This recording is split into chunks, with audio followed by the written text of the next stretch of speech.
तर मित्रांनो, आजचा दिवस माझ्यासाठी खूप खास आहे, कारण आमचे कविवर्य, आमचे गुरुवर्य गोविंदजी तारवे यांचा 65वा वाढदिवस. तर नमस्कार मंडळी, मी विनोद चंदगरे माझ्या व्हिडिओमध्ये तुमच्या सर्वांचं स्वागत करतो. नजरेवाडीच्या कोणत्याही कार्यक्रमासाठी ज्यांनी गेली अनेक वर्ष लोककलेच्या माध्यमातून सेवा करत असताना, आपण आपल्या मंडळाच्या वतीनं लोककलेची सेवा करत असताना त्यांनी गायनासाठी एक बहारदार असं कवित्व केलं. ते कविवर्य गोविंद तारवे यांचा आज 65वा वाढदिवस सोहळा, अभिष्टन चिंतन सोहळा आज संपन्न होत असताना या वाढदिवस सोहळ्यानिमित्त आपल्या मंडळाच्या वतीनं आपण त्यांना या वाढदिवसाच्या शुभेच्छा देण्यासाठी या ठिकाणी एकत्र आलो आहोत. त्यांना यापुढील आयुष्य सुखसमृद्धीनं भरभराटीचं जावं अशी आई महालक्ष्मीच्या चरणी प्रार्थना करून आपल्या वाडीतील सर्व ग्रामस्थ आणि आपले सर्व तरुण कार्यकर्ते यांच्या वतीनं या ठिकाणी छोटासा वाढदिवस या ठिकाणी आपण आयोजित केलेला आहे. तरी आपण सर्वांनी त्यांना या वाढदिवसाच्या शुभेच्छा देऊया आणि या ठिकाणी त्यांचा वाढदिवस संपन्न करूया. धन्यवाद.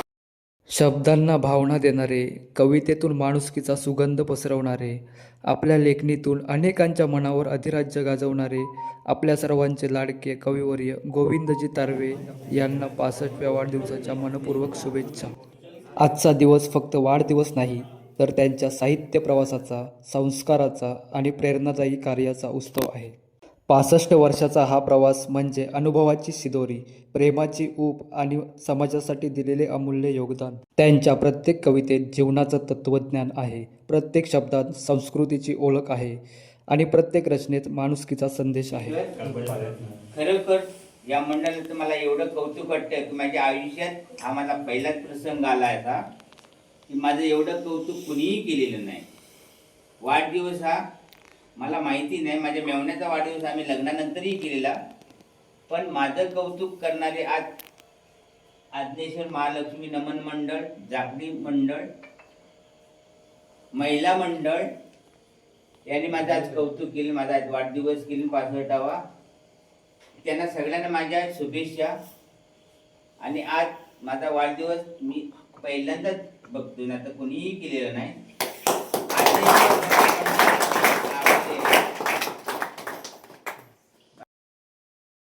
ईश्वरचरणी हीच प्रार्थना की त्यांना उत्तम आरोग्य, दीर्घायुष्य आणि अखंड लेखन शक्ती लाभो. त्यांच्या लेखणीतून अनेक प्रेरणादायी साहित्य जन्माला येत राहो.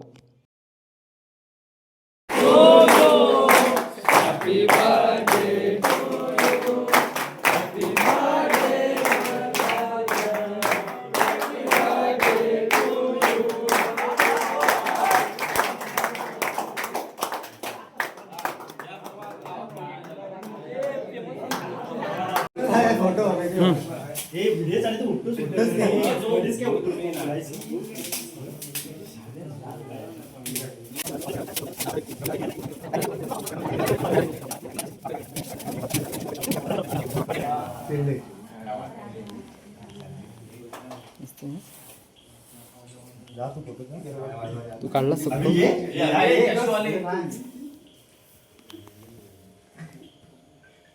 एवढाच काढतो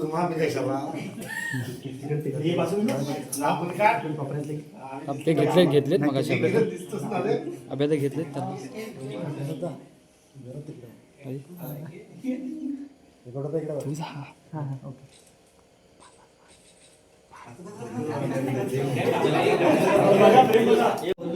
फोटो जरा फोटो वाकडा केला.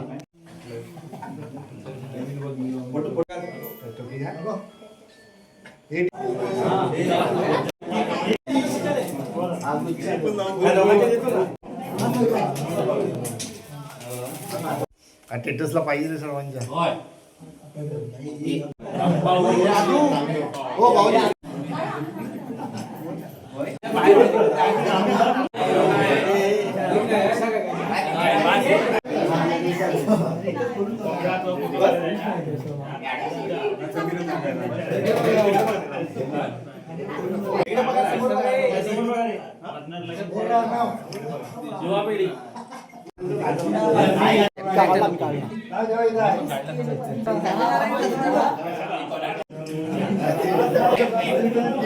मोठं बघितलं काय.